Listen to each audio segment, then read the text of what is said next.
got to take the chip off your shoulder and put the chips back in the bag. Potato chips, you got to put it back in the bag, man. That's the power of the marketplace right there. When you're going in without a chip on your shoulder, you're going in there with real confidence, the kind of confidence that's in humility, where you're a gentleman, the market opens up for you. No matter what that market is, it'll open up for you. Because there's some things that you got to consider when it comes to being a real gentleman. A real gentleman. You understand? Because being a man is not just about force. It's about grace. I know they teach you the machismo, the macho, the very masculine way. You know, is to be tough, to be strong, all that good stuff, to be powerful, right? But there's so much more to manhood that goes into power. And again, I said this in another video about just being able to control power and understanding that everyone is, made from power. Everyone consists of power. It's just a matter of how much power they tap into, how much power are they willing to step into and hold and wield. That's the difference. That's the only difference that makes one person seem more powerful than another. And the way it works with gentleman rules is you're handling power with finesse because you're a gentleman. Doesn't mean you ain't getting things done. It's quite the opposite. A gentleman gets so many things done that after a while, people just want to do they just want to do stuff for you. When we talk about comp trips, complimentary status, these are the amenities of gentlemen. When you're getting VIP service, when you're the premier, when you're the premium customer, when you're sitting in the skybox, these are gentlemen amenities. You understand? Amenities for gentlemen. Doesn't mean that a gentleman doesn't roll up his sleeves and get his hands dirty, because he does. But he handles that with so much finesse. He does it with a sense of style that we should probably re-inject into society as a whole. You don't see it as much, but it should be reintroduced. That person-to-person interaction, knowing how to talk to people. Because for all intents and purposes, it looks like we're in the midst of a generation that doesn't know how to socialize. This is how things appear, online and offline, actually. It's like starting over with the basics. When it comes down to having skills to read a room and everything, that's advanced. This comes with already having a certain level of social polishing mastered. You're not going to read a room if you don't know how to speak to people, if you don't know how to engage. How are you going to understand the different emotions that a person feels in response to any given energy in the room? How you going to know? How you going to know who's who? Your discernment is not going to be exercised enough to be sharp, to be effective. And you'll go out here like a lemming, smile on your face, walking smooth off a cliff. The power of the marketplace is catered to the gentleman. It's catered to the gentleman. Forget about the stigma behind rough and rugged business owners, because that's not indicative of all business owners. Not every business owner is just gonna be brash because they got money. That's the image that they sell you to sometimes sway you away from that, sway you away from wanting to be an owner, because the energy, the stigma, the mythos is that owners are jerks. What do they say? A rich person has that FU money. There's never enough money to have an FU type of status. There's never enough money for that.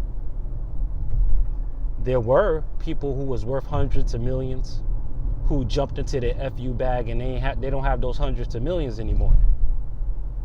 There's never enough money to do that. There's never enough money to do that.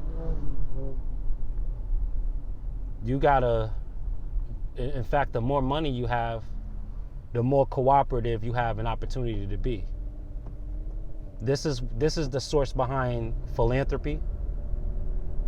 You notice how philanthropy is usually associated with the wealthy or the mega rich. They become philanthropists.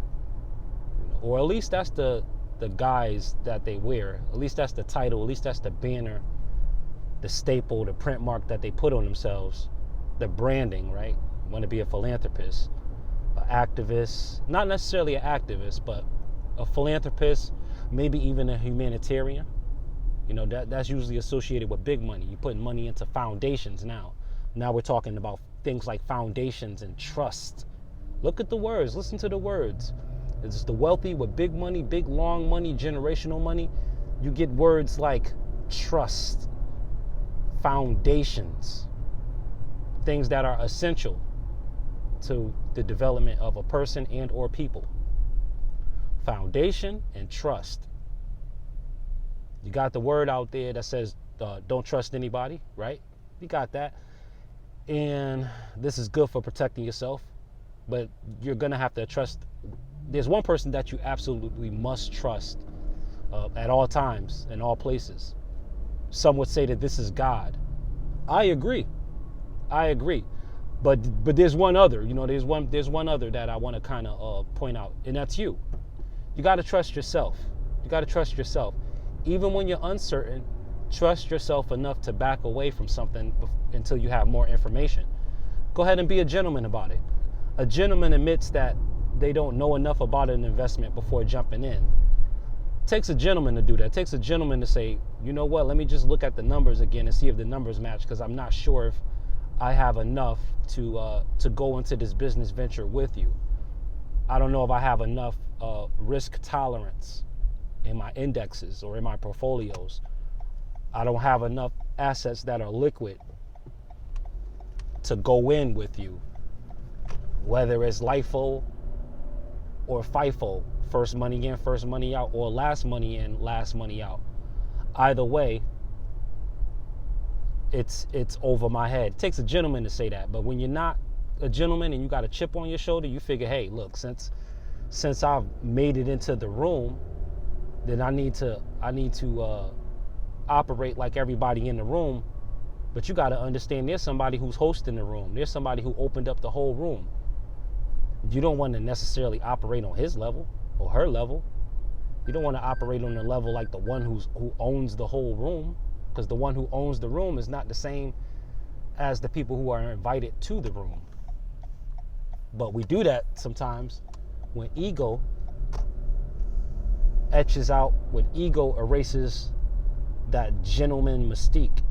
Then we start to get brash, we start to get cavalier, and we really start to get really self-rebellious, because in the macho-ness, we're not protecting ourselves. We're leading with our ego, which is to say we're leading with our emotions, leading with our heart again, instead of leading with our mind. And listening to the heart based on the mind's choices.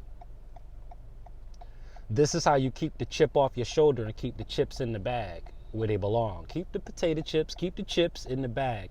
If you're in the casino, you don't need a chip on your shoulder. You'll blow all your money at the roulette table. Keep the chips in the bag, or if you got Pringles, keep the chips in the can. Wherever you got to put these chips, put the chips on the table, spread them out, stack them up, but keep the chip off of your shoulder, because it's inviting disaster. I think there's a scripture that talks about that, how if you're brash, you could be just straight up inviting disaster, and you don't want to be a person who invites disaster, because with disaster, it can further exasperate the problem. Let's say you're cocky and macho and ego driven and megalomaniacal and end up losing everything. Losing everything is not going to be the cure for your ego. It could make it worse.